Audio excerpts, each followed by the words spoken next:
बातमी कल्याणमधली आहे। कल्याणमध्ये भोंदूबाबानं अल्पवयीन मुलीवर लैंगिक अत्याचार केल्याचा धक्कादायक प्रकार समोर आलेला आहे।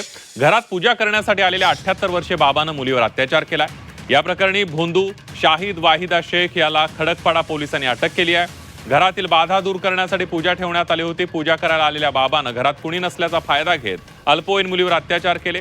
पोलिसांनी या भोंदूला अटक केली असून त्याला 13 मे पर्यंत पोलीस कोठडी सुनावण्यात आलेली आहे।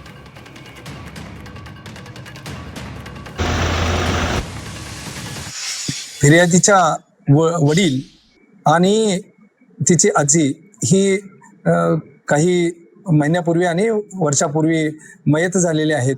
त्यामुळं तिच्या घरामध्ये काहीतरी बाधा असावी अशा प्रकारचं त्यांच्या आईच्या ओळखीचा जो आरोपी आहे याच्यातील 78 वर्षाचा त्यांनी सांगून घरामध्ये पूजा अर्चा करावी लागेल अशा प्रकारचा बहाणा करून घरामध्ये येऊन दिनांक 2/5/26 आणि 6/5/26 रोजी मुली घरामध्ये फिर्यादी मुलीची आई नसल्याचा गैरफायदा घेऊन त्यांनी त्या मुलीचा विनयभंग करून दुष्कर्म केले आहे।